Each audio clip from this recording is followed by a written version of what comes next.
বন্ধুরা, মঙ্গল গ্রহের মাকড়সাদের কথা প্রথম জানা যায় 2003 সালে। মঙ্গলের দক্ষিণ গোলার্ধে অনেকগুলি এমন মাকড়সার দেখা মেলে।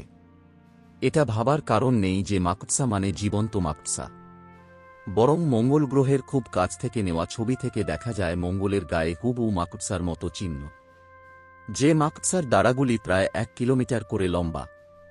এগুলো কি? এভাবে মঙ্গলের মাটি আকার নিল কিভাবে, তা নিয়ে বিজ্ঞানীরা চিন্তাভাবনা শুরু করেছিলেন তখন থেকেই। এবার পৃথিবীতে বসেই মঙ্গলের আবহাওয়া তৈরি করে সেই মাকড়সার রহস্য উদ্ঘাটনের চেষ্টা করলেন বিজ্ঞানীরা। আর তাতেই তাঁরা জানতে পারলেন ওগুলি তৈরি হয়েছে কার্বন ডাই অক্সাইডের বরফ দিয়ে। এমন অনেক মাকড়সার মতো দেখতে লাল গ্রহের গায়ে ছড়িয়ে থাকা এই আজব ভূমি আকার কিভাবে এল, তার একটা ধারণা বিজ্ঞানীরা পেয়ে গেছেন। মঙ্গলে প্রতি শীতেই এই কার্বন ডাই অক্সাইডের বরফ তৈরি হয়। পরে যখন কড়া রোদ এসে পড়ে তখন সেই বরফ গলে জল হয় না, বরং সরাসরি বাষ্প হয়ে উবে যায়, যেমন ড্রাই আইসের ক্ষেত্রে হয়ে থাকে। এই বাষ্প যখন লাল গ্রহে উবে যায় তখন তা বাষ্পীভূত হওয়ার সময় তার ওপর থাকা মাটি ও বালি তুলে নিয়ে যায়।